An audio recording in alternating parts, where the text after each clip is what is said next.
गुरुओं और महापुरुषों के चरणों में श्रद्धा के सुमन अर्पित करते हुए और आज इस विधानसभा स्तरीय कार्यकर्ता सम्मेलन में हमारे बीच में उपस्थित केंद्रीय स्टेट कोऑर्डिनेटर नर्मदा प्रसाद अग्रवाल जी, प्रदेश के अध्यक्ष हेमंत पोयाम जी, प्रदेश के प्रभारी सोनवानी जी और साथ ही मंच पर उपस्थित प्रदेश के महासचिव रीता केडाम जी, प्रदेश के प्रभारी ओपी वाजपेयी जी और तमाम मेरे बहुजन समाज पार्टी के जवान सिपाहियों, माताओं, बहनों, आप सभी लोगों को मेरी तरफ से क्रांतिकारी जय भीम।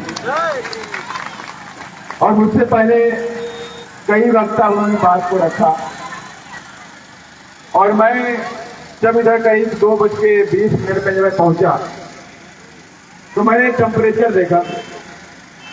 इतनी भारी गर्मी में मैं उधर रेस्ट हाउस में रुका हुआ था और रेस्ट हाउस में 1 बजे पहुंच गया, तो 1 घंटा मुझे उधर बैठना पड़ा। तो मैं पूछ रहा था क्या भीड़ आई नहीं है, क्या हमको रोके हैं आप, क्या अभी लोग आए नहीं है क्या? कहने साहब लोग तो 11 बजे से आ गए। तो 11 बजे से आ गए तो आप मुझको ले के करो भाई। और मेरे लोग वहां धूप में बैठे हुए। मैंने पूछा कि हॉल में मीटिंग है क्या? कहा हॉल में मीटिंग नहीं है, ओपन मीटिंग है, टेंट लगाया हुआ है। हम लोग ओपन मीटिंग है, टेंट लगाया हुआ है, लेकिन टेम्परेचर तो 42 डिग्री हो रहा है, तो वो लोग हटेंगे नहीं क्या? कहने साहब आज शाम तक तो हटने वाले नहीं है। तो मैंने लगे मजाक कर। और जब मैं इधर एंट्री किया और मैंने घड़ी देखा 2:20 और इतनी भारी गर्मी, ये कांग्रेस एसी वाले लोग जो एसी में रहते हैं, बीजेपी वाले, पानी छोड़ देंगे 1 घंटा रोक रही है। और ये ठंड मेरा बहुजन समाज है कि आप लोग 11 बजे से लेके अब तो 5 बजने वाला है, आपने जमीन नहीं छोड़ी है और इतिहास लिख दिया है कि आने वाले समय में ये विधानसभा से हाथी जीत कर रायपुर जाने वाला। और आज की इस भीड़ से तय हो गया कि बीएसपी को रोक नहीं पाए। आप बीएसपी से जो घर से निकले हुए कार्यकर्ता जो निकले, उनको गुंडों के दम पे आपने रोकने का आज तो काम कर लिया, लेकिन उन लोगों ने भी कसम खा लिया है कि आने दो, आप जितना रोकोगे उतना ज्यादा ताकत के साथ में हाथी का पलंग दबाए। और आज बहुजन समाज के लोगों ने पूरे देश के अंदर आगाही ले ली है। आज पूरे देश के अंदर नीला झंडा, हाथी निशान, पूरी ताकत पूरे शान के साथ में पूरे देश में नजर आता है।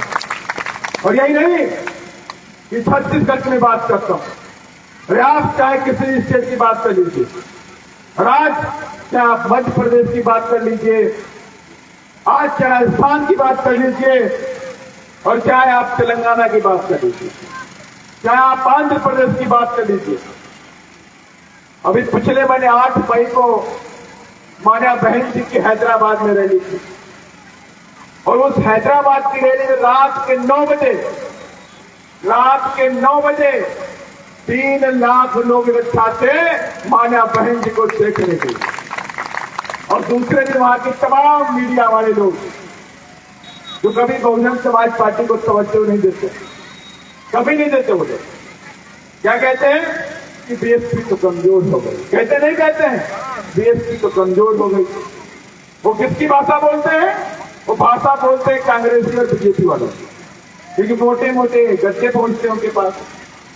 जब मोटे मोटे गड्ढे पहुंचेंगे तो भाषा उन्हीं की बोलेंगे ना, तो हमारी नहीं बोलेंगे ना।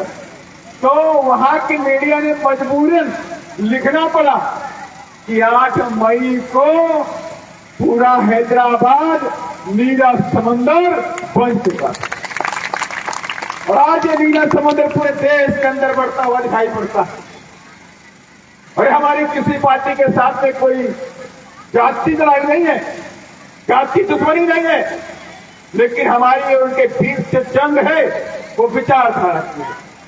और हम कहते हैं बाबा साहब के संविधान को लागू करो, हम कहते हैं इस देश के अंदर दलितों, पिछड़ों, आदिवासियों को मान सम्मान दो, हम कहते हैं दलितों, पिछड़ों, आदिवासियों को, बच्चों को हक अधिकार दो, उनकी गरीबी खत्म करो, उनको जमीन दो, उनको बिजनेस करने का मौका दो, उनको रोजगार दो। लेकिन ये कांग्रेस बीजेपी के लोग ये सिर्फ गन्ना सेठों के लिए काम करते, इस गरीबों के लिए काम नहीं करते, बहुजन समाज के लिए काम नहीं करते। ये नियम और कानून जो बनाते हैं वो सिर्फ अमीरों के लिए बनाने काम करते हैं, वो सिर्फ और सिर्फ अमीरों के लिए बनाने काम करते हैं।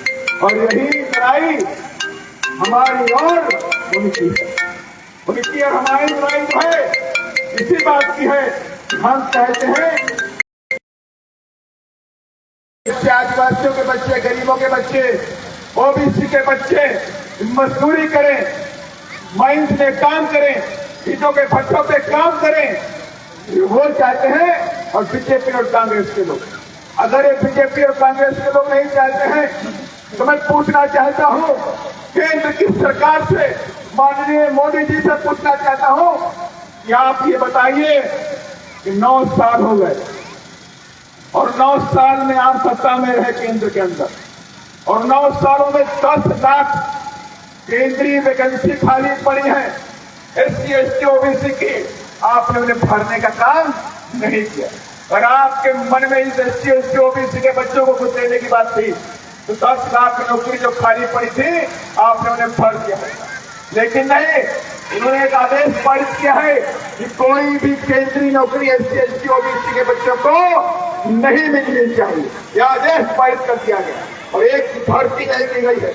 और अभी आपने देखा कि उड़ीसा के अंदर एक रेलवे का बहुत बड़ा हादसा हुआ कि नहीं हुआ, और उस हादसे में सैकड़ों लोग हताहत हुए, सैकड़ों लोग उसमें मारे गए, बेचारे गरीब लोग मारे गए, नहीं मारे गए, गरीब लोग मारे गए। और अगर आप देखिए तो रेलवे के अंदर भी कम से कम 1 लाख वैकेंसी खाली पड़ी है, सरकार ने भरने का काम नहीं किया।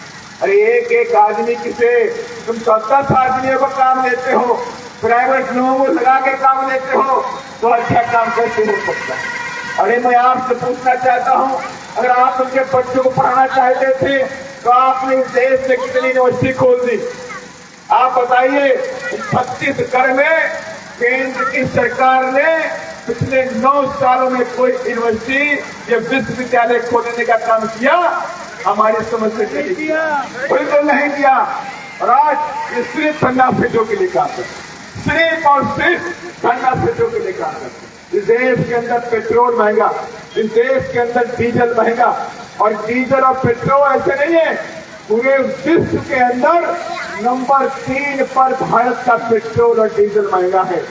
बाकी देशों के अंदर इतना महंगा नहीं है। ये 300 रुपए वाला सिलेंडर आज एक गरीब लोग 1200 रुपए में लेने का काम करते कि नहीं करते? 1200 रुपए में ये सिलेंडर मिलता है, 100 रुपए लीटर पेट्रोल मिलता है, 90-92 रुपए डीजल मिलता है। और हमें देते क्या है? हमें देते हैं 5 किलो राशन। अरे हमें राशन नहीं चाहिए, ये बहुजन समाज को शासन चाहिए। क्या चाहिए? ये जंग हमारी शासन की है, अरे राशन की जंग हमारी नहीं है। आप लोग बोलते हैं, विधायक बोलता है, कोई एमपी बोलता, अरे बीएसपी को वोट दोगे तो आपके गांव का विकास नहीं होगा।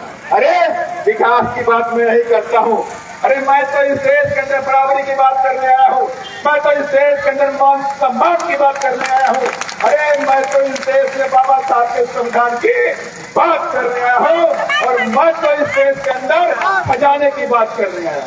जिस खजाने पे तुम बैठे हो वो मेरे बहुजन समाज का खजाना है, उसकी चाबी लेने की लड़ाई हमारी है। और जिस दिन ये चाबी हमारे हाथों में आएगी, और जिस दिन ये खजाने की चाबी हमारे हाथों में आएगी, उसी दिन गाँव में विकास अपने आप हम करने का काम कर लेंगे। आपसे कहेंगे अपने आप विकास कर लेंगे। अरे तो आप मेरे साथी बोलते हैं कि साहब आप ये बोल दीजिएगा कि गांव में सामुदायिक केंद्र होना चाहिए। मैं आपको बताना चाहता हूं कि 2007 से लेकर 2012 में उत्तर प्रदेश के अंदर आदरणीय बहन कुमारी मायावती जी मुख्यमंत्री थी। पूरे प्रदेश के अंदर 10,000 गांव को चिन्हित किया गया और 10,000 गांव को अम्बेडकर गांव बनाया गया। और उस अम्बेडकर गांव के अंदर जितने भी दलित SC ST के लोग थे, उन सभी लोगों को अम्बेडकर आवास दिया गया। अम्बेडकर आवास दिया गया, स्कूल खोला गया, पार्क बनाया गया, RCC रोडें बनाई गई, हाई मास्ट लाइट लगाई गई, पूरे गांव के लोगों को रोजगार दिया गया, राशन की दुकान वहीं खोली गई, वृद्धा पेंशन योजना दी गई, एक एक परिवार को देने का काम किया गया। 10,000 गांव को चिन्हित करके माननीय बहन जी ने पूरा समुचित विकास करने का काम बहुजन समाज पार्टी ने किया। यही नहीं, 2,80,000 घर बनाए थे हमने शहर के अंदर। मान्यवर श्री कांशीराम साहब शहरी आवास योजना के तहत 2,80,000 फ्लैट बनाए, 2-2 कमरे का फ्लैट बना के दिया, 2 कमरे का मकान, लेट्रिन, बाथरूम, किचन, पार्क, पानी, लाइट सब फ्री करते। और किसको दिया? हमारे गरीब भाई बहनों को दे देता। ये जो मेरे गरीब भाई बहन हैं जो शहर में रहते हैं, उनके पास मकान नहीं है, झोपड़पट्टियों में रहते हैं, कहीं पुल के नीचे रहते हैं, कहीं नाले के पास रहते हैं, तो इनको मकान देना चाहिए। तो आदरणीय बहन जी ने योजना निकाली, मान्यवर श्री कांशीराम साहब शहरी आवास योजना। और जिसको भी विश्वास नहीं है तो आपके पास मोबाइल है, उसमें गूगल होगा, गूगल में डाल लीजिए उत्तर प्रदेश के अंदर मान्यवर श्री कांशीराम साहब शहरी आवास योजना। और यही नहीं, ये सारा सभी जातियों को देने का, कोई जात विशेष के साथ में कोई भेदभाव नहीं किया गया।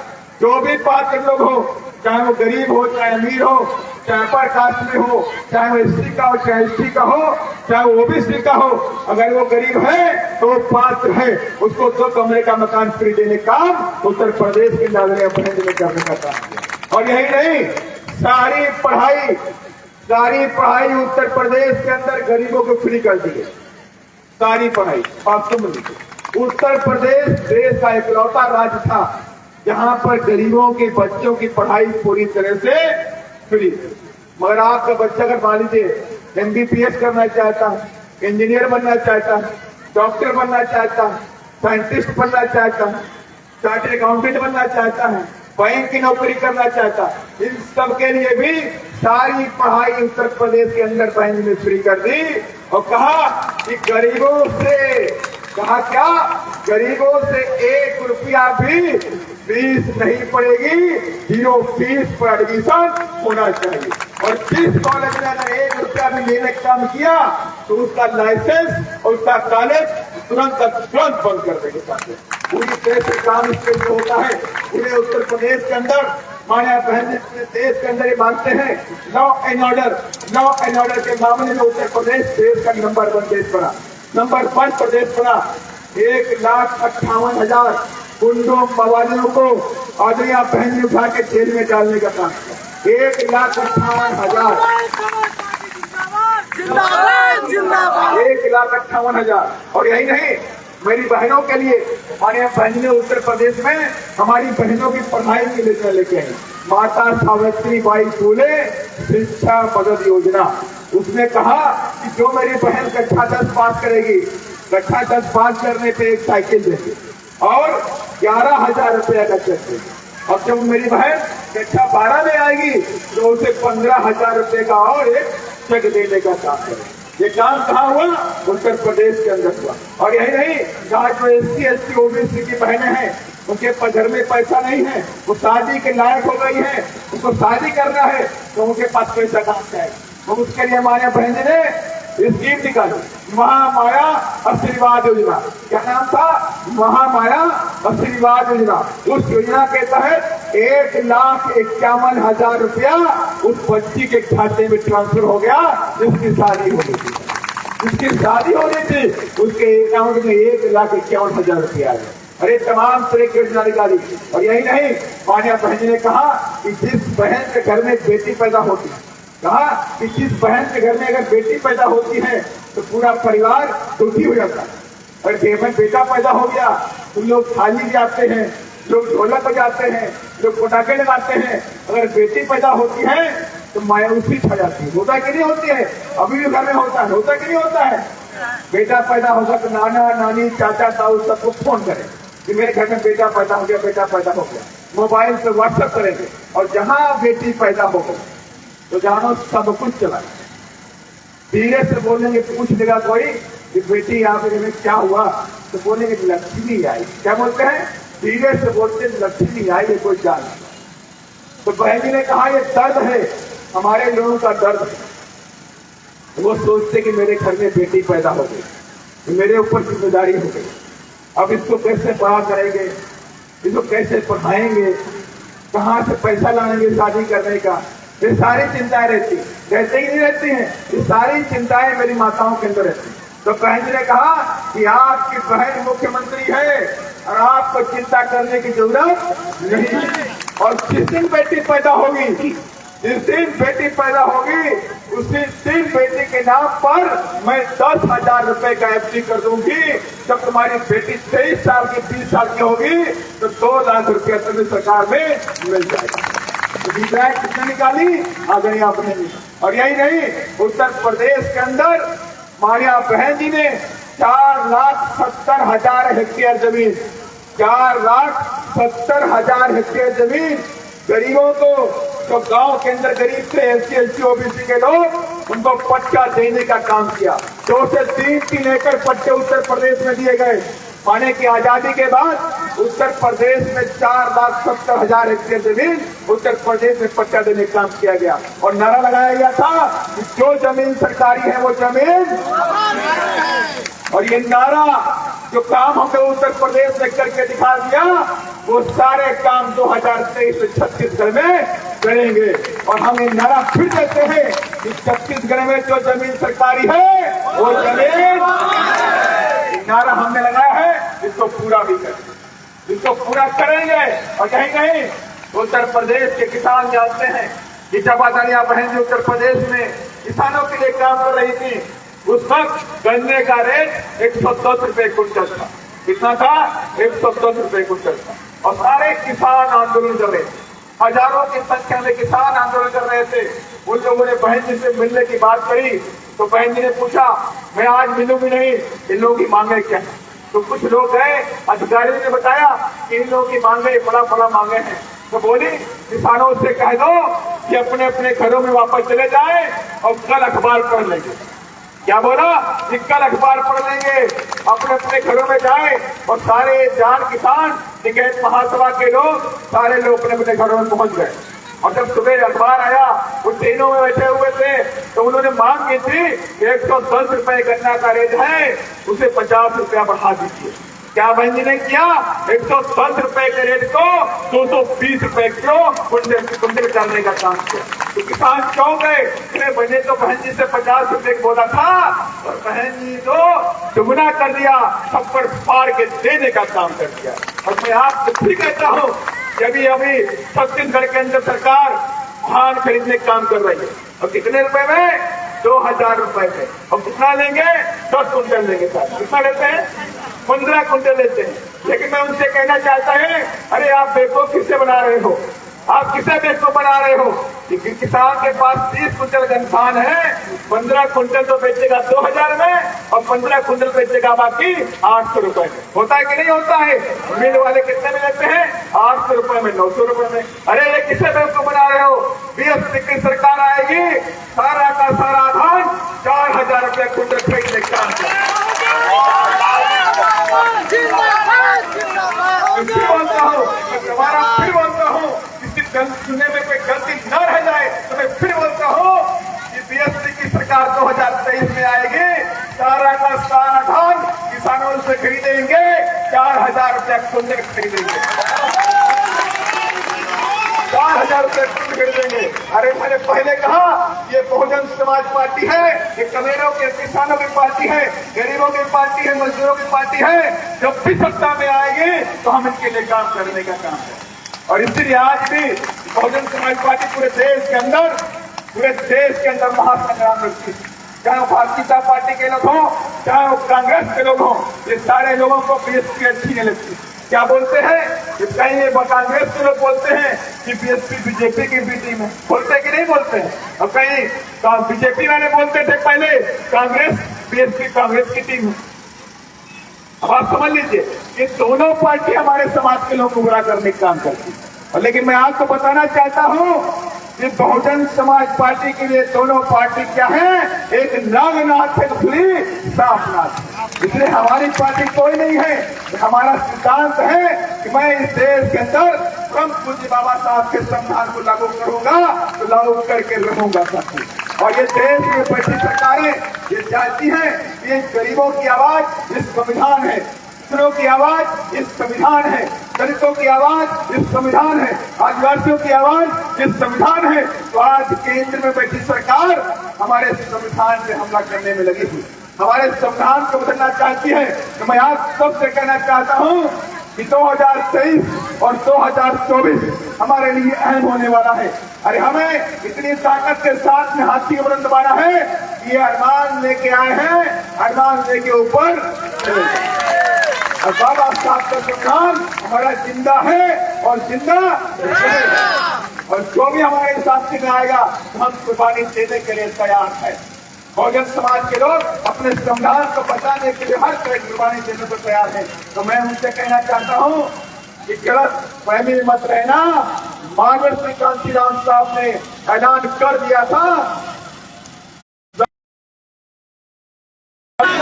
इसलिए मैं आप सभी लोगों से कहना चाहता हूँ कि वो सारे काम हम सब करेंगे। किसी के पहचान में नहीं आना है। ये चुनावी साल है, इस चुनावी साल में अभी मुख्यमंत्री जी बोलेंगे सरेंडर फ्री बांटे, हो सकता है भाई, कहेंगे नहीं कहेंगे। जब चुनावी साल होता है तो कोई कहेगा सिलेंडर 200 रुपए में देंगे, तो कोई बोलेगा सिलेंडर 500 में देंगे, तो कोई कहेगा बिजली फ्री कर देंगे, कहेंगे नहीं कहेंगे।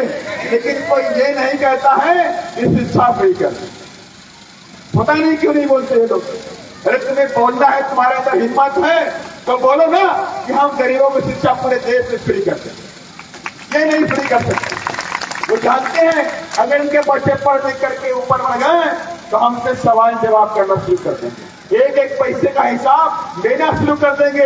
ये बड़े हो जाएंगे तो कहेंगे कि मेरे पुरखों की खून पसीने कमाई थी वो कहाँ गई, वो निकालो। इसीलिए शिक्षा फ्री नहीं करेंगे, आटा फ्री करेंगे, राशन फ्री करेंगे, बिजली फ्री करेंगे, सिलेंडर 500 में कर देंगे, ये सब कुछ देंगे, लेकिन आपको शिक्षा नौकरी नहीं देंगे। इसीलिए मैं आप सब लोगों से कहना चाहता हूँ कि बीएसपी जब आएगी, और आएगी तो है ही है, कि बीएसपी जब 2023 में आएगी तो गरीबों के बच्चों की शिक्षा फ्री कर पूरी तरह के अंदर एक डिग्री कॉलेज खोलने का काम है। हर जिले के अंदर एक डिग्री कॉलेज खोलेंगे और प्रदेश के अंदर 5 विश्वविद्यालय खोलेंगे। क्या खोलेंगे? जैसा दरिया बहने उत्तर प्रदेश से 5 विश्वविद्यालय खोले, वैसे ही 5 विश्वविद्यालय जहां छत्तीसगढ़ में भी खोले जाए। हर जिले में एक सरकारी डिग्री कॉलेज खोला जाएगा, हर गांव के अंदर एक सरकारी स्कूल खोलेंगे, हर जिले के अंदर एक अम्बेडकर छात्रावास बनाएंगे और 5000 गांव को अम्बेडकर गांव बना करके पूरा विकास करने का काम। ये सारे काम मैं आपसे वादे नहीं कर रहा हूँ, ये सारे काम वो है जो आदरणीय बहन ने उत्तर प्रदेश में करके दिखाया है। वो सारी योजनाएं हम यहाँ पर लागू करेंगे, यहाँ पे सिर्फ लागू करेंगे। और ये भी कहना चाहता हूँ, आप सोचते होंगे कि मैं सारे वादे कर रहा हूँ आपको, मैं कोई वादा नहीं कर रहा हूँ। मैं पहले भी कहा हूँ और मेरे तमाम वक्ता लोगों ने बात को बोला कि हम सिर्फ बाबा साहब के संविधान को इस देश में लागू करना चाहते, कहते नहीं कहते। और जो जितनी भी मैंने सारी बातें आपसे बोली, किसानों के मुद्दों के, फसल के मुद्दा हो, है कि नहीं है, फसल का 4000 रुपया क्विंटल दाम हो, और चाहे वो शिक्षा फ्री हो, चाहे वो गरीबों के बच्चों की शिक्षा फ्री हो, ये सारी चीजें इसी संविधान के अंदर लिखी हुई है। मैं नहीं बोल रहा हूँ, ये संविधान बोल रहा है। आर्टिकल 14 का 45, 46, 47 ये कहता है कि देश के अंदर गरीबों के बच्चों की शिक्षा फ्री होनी चाहिए। इस देश के अंदर 14 साल तक सारे बच्चों की देख रेख इस देश की सरकार को होनी चाहिए, प्रदेश की सरकार को होनी चाहिए। लेकिन ये लोग कोई काम नहीं करते हैं। अगर इस देश का आंकड़ा निकाल लें, इस देश का आंकड़ा निकाल लें तो देश के अंदर कम से कम 1 करोड़ बच्चों को कुपोषण हो गया है। क्या है? कुपोषण हो गया है। मैंने गरीबों की थाली की रोटी छीन करके कांग्रेस और बीजेपी ने अमीरों को खिला दिया। क्या किया? गरीबों की थाली की रोटी छीन करके अमीरों को खिलाने का कांग्रेस और बीजेपी के लोगों ने कर दिया। अभी अध्यक्ष जी बोल रहे कि ये प्रदेश छत्तीसगढ़ प्रदेश है, जमीन के अंदर कोयला निकलता है, जमीन के अंदर लोहा निकलता है और हजारों करोड़ रुपया का लोहा और कोयला यहां से विदेशों तक जाने का काम करता है। और मजदूरी देखिए, मजबूरी देखिए, छत्तीसगढ़ का नौजवान बेरोजगार, छत्तीसगढ़ का नौजवान पढ़ाई नहीं कर पाया, छत्तीसगढ़ का नौजवान, आधा नौजवान आगे भूखे पेट सोने काम करता। अरे जहां इस देश के अंदर, इस जमीन के अंदर लोहा निकलता है, कोयला निकलता है और वहां की जनता भूखी है, वहां की जनता गरीब है, अरे ये नियम बदल देंगे हम लोग, ये नियम बदल देंगे। कहेंगे छत्तीसगढ़ के कोयले का पैसा छत्तीसगढ़ में लगना चाहिए, पहले छत्तीसगढ़ के लोहे का पैसा पहले छत्तीसगढ़ में लगना चाहिए। यहाँ स्कूल बनने चाहिए, रोड बननी चाहिए। अभी मैं पूछ रहा था कि पूरे प्रदेश के अंदर मुझे सरकारी बस दिखाई नहीं पड़ती, तो मेरे साथियों ने बताया यहाँ कोई भी सीधी बस की सर्विस इवन यहाँ से भी नहीं है। आपकी विधानसभा से लेकर रायपुर तक कोई सीधी बस नहीं है। क्या कोई सीधी बस? और क्या है? बसों के माफिया बैठे, बसों के माफिया बैठे, अनाज फनान में पैसा लेते हैं आप लोगों से, लेते नहीं लेते? और ज्यादा बातचीत करोगे कागज पकड़ के आपको धकेल देंगे। होता कि नहीं होता? तू क्या करोगे तो खींच के बाहर कर देंगे आप। अरे सरकार आने दीजिए, तुम्हारी दुकानें बंद कर देंगे, सरकारी बस सेवा शुरू करेंगे, सरकारी बस सेवा बंद कर देंगे, सरकारी बस सेवा शुरू करेंगे जिसे उत्तर प्रदेश के अंदर चलती है, दिल्ली के अंदर चलती है, ऐसी सरकारी बस सेवा शुरू करेंगे और जिसमें किराया आधा कर देंगे, कोई किराया नहीं।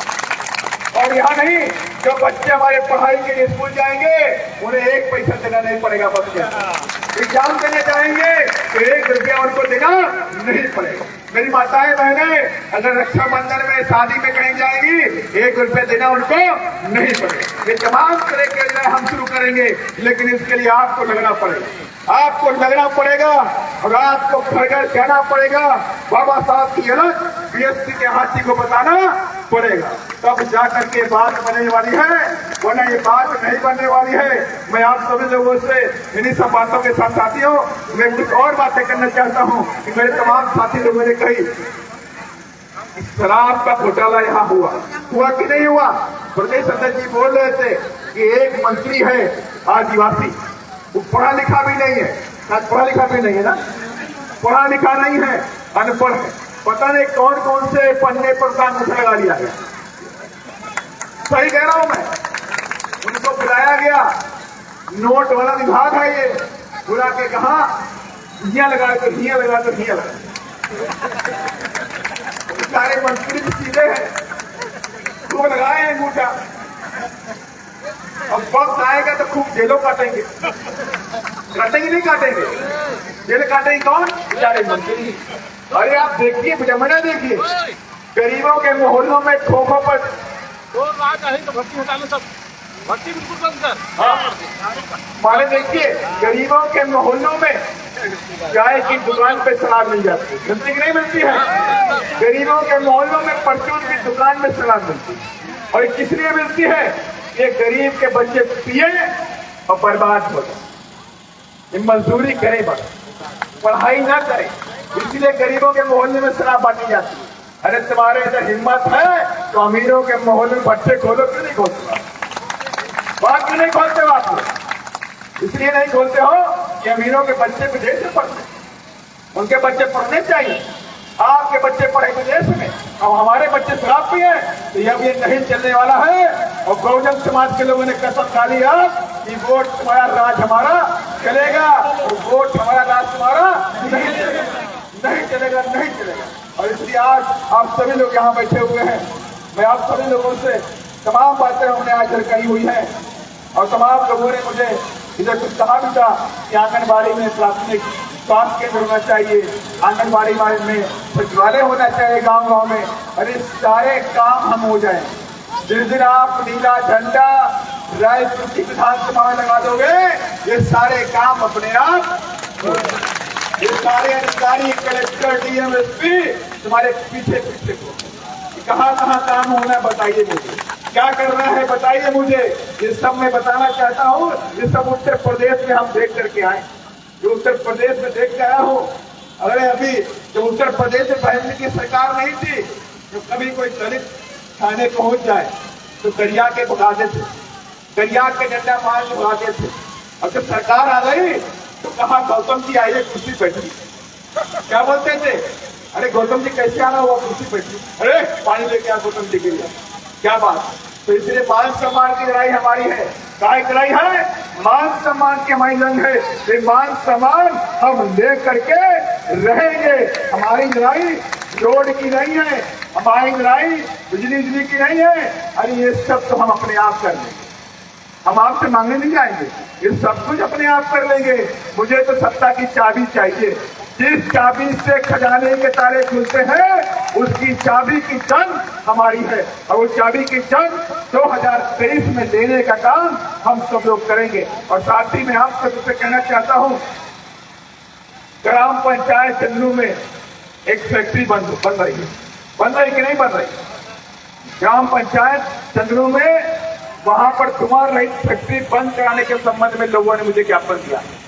तो मैं आपसे कहना चाहता हूं, जितना भी हो सकता है इसके बारे में मैं लिखा पढ़ी करने का काम करूंगा, पूरी तरह से करूंगा। और उस फैक्ट्री को अगर 2023 में आपने सरकार बीएसपी बनाई तो उसी दिन उसी टाइम पे चालू लगा, जिससे जनता का नुकसान होगा वो कोई काम छत्तीसगढ़ में नहीं हो। इसलिए मैं आप सबसे कहना चाहता हूं, मैं चंद लाइनों के साथ में मैं अपनी बात को यहीं पे खत्म करना चाहता हूं। हड़ताल पर रहकर रेशमा लगाया, पीछे से भाई एक और न्यूज आई कि हमारे पटवारी भाई हड़ताल पर, और सीएम ने धमकी दिया है उन्हें निष्कासित करने का, और कहा चश्मा लगा दें। अरे सीएम साहब, ये पटवारी लोग तुम्हारे चश्मा लगाने जा रहे हैं, चश्मा तो लगाना बाद में। तुम अगर कर्मचारियों की बात नहीं मानोगे तो बहुजन समाज पार्टी उनके लिए आंदोलन करेगी, और एक कर्मचारी तुम्हारे चश्मा लगा के घर बैठा है, और तुम्हारा चश्मा जो लगाओगे वो बीएसपी हटा देगी। तो आपको डरने की जरूरत नहीं है। कर्मचारियों की जितनी भी मांगे होंगी वो बीएसपी पूरी करने का भी काम करेगी। और साथ ही मैं अपनी एक लाइन के साथ में अपनी बात को मैं खत्म करना चाहूंगा, क्योंकि आप सभी लोग बड़े लंबे टाइम से बैठे हुए हैं, 5 बज चुके हैं, लंबा आपको जाना भी होगा। मैं एक बात बोलना चाहता हूं कि उठो साथियों, समय नहीं है। मेरी बात को ध्यान से सुनाइएगा, कि 2 बातों को ध्यान दीजिएगा कि वोट हमारा, राज हमारा नहीं चलेगा, नहीं चलेगा। ये जो बाबा साहब ने हमें वोट दिया है, बाबा साहब ने वोट हमको दारू, मुर्गा भात, बकरा भात, 500 रुपए, 1000 रुपए, 2000 साड़ी, पायल, भिक्षा के लिए दिया। कहा मेरे बच्चों, मैं तुमको वोट की ताकत देकर जा रहा हूं। अगर इस वोट को अगर सही इस्तेमाल करोगे तो आप इस देश के राजा बन जाओगे। क्या बनोगे? जब आप इस देश के राजा बन जाओगे तो आपको किसी से साड़ी, धोती, मुर्गा भात, बकरा भात, मीट, मछली मांगने की जरूरत नहीं पड़ेगी। तो ये जो हमने आपको वोट की ताकत दी है वो इस देश को राजा बनाने के लिए, और आपको राजा बनाने के लिए आपको करना क्या है कि बाबा साहब का चुनाव चिन्ह क्या था? हाथी।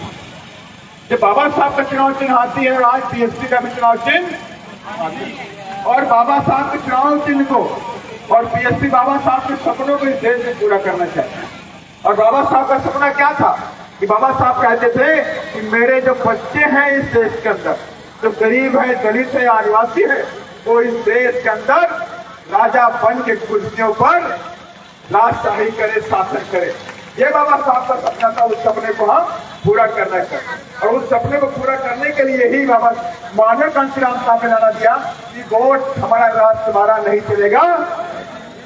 और इसका मतलब भी था कि कि माननीय श्री कांशीराम साहब ने कहा कि जो लोग तुम्हारे बच्चों से नफरत करते हैं, इस बात को मेरी ध्यान सुनिएगा आपको, 5 छोटे मेरी माताएं बहनें, कि जो लोग तुम्हारे बच्चों से नफरत करते हैं, जो लोग तुम्हारे घरों से नफरत करते हैं, जो लोग तुम्हारे खान पान से नफरत करते हैं, जो लोग तुम्हारे अच्छे कपड़ों से नफरत करते हैं, जो लोग तुम्हारी पढ़ाई से नफरत करते हैं, जो लोग तुम्हारी नौकरी से नफरत करते हैं, क्या वो लोग जनता में आकर तुम्हारे बच्चों के लिए हक अधिकार बनाने का काम करेंगे? बताइए मुझे। नहीं करेंगे ना? तो नहीं करेंगे तो इनको वोट नहीं देंगे। इसीलिए माननीय श्री कांशीराम साहब ने नारा दिया कि वोट हमारा, राष्ट्र तुम्हारा नहीं चलेगा, नहीं चलेगा। और ये मैं लास्ट में एक बात कहते हुए बात खत्म करूंगा। उठो साथियों, समय नहीं है शोभा और श्रृंगार, अब टी शर्ट, बाल, चश्मा, कीम लगाने का समय नहीं, शोभा श्रृंगार का समय नहीं। उठो साथियों, समय नहीं है शोभा और श्रृंगार का, दम्भ भरो और यलगार करो सत्ता के महासंग्राम। और सत्ता के महासंग्राम को जीतने के लिए यलगार कर दो कि 2023 में छत्तीसगढ़ में बीएसपी की सरकार बनाएंगे और 2024 में देश गति पर आदरणीय बहन जी को बैठाएंगे। और इन सब बातों के साथ मैं अपनी बात को खत्म करता हूं। मैं चाहता हूं कि महापुरुषों के सम्मान में सभी लोग जोरदार नारे लगाने काम करेंगे। बाबा साहेब अमर रहे। आवाज नहीं आई मेरी माताओं बहनों को, आवाज नहीं आई। बाबा साहब के माने होती है ताकत। आज जो भी हमें मिला, कपड़े अच्छे लगते, संविधान पढ़ने का, पढ़ने लिखने का अधिकार, मंच प्राण पे आने का अधिकार, राष्ट्र बनने का अधिकार, आप सभी लोगों को मान सम्मान के साथ बिठाने का अधिकार, जो कुछ भी दिया बाबा साहब ने दिया कि नहीं दिया? मानते नहीं मानते? कितने बाबा साहब को मानते बताइए? सारे लोग मानते नहीं मानते? मानते। जब सारे लोग बाबा साहब को मानते हो तो बाबा साहब का नाम ठीक नहीं होता। बाबा साहब के नाम पर ताकत है और ताकत यहाँ की कुर्सी को हिला देना चाहिए। इतनी आवाज आनी चाहिए कि एमएलए साहब को लग जाए आप बात करने वाली नहीं है, अब तो हाथी रायपुर जाएगा। बाबा साहेब, बाबा साहेब, महात्मा फुले, छत्रपति साहू जी महाराज, बाबा श्री कांशीराम साहेब, बीएसपी की क्या पहचान, धन कुमारी माया जिंदाबाद, धन कुमारी माया जिंदाबाद, बिरसा मुंडा, बिरसा मुंडा, संत गुरु घासीदास अमर रहे।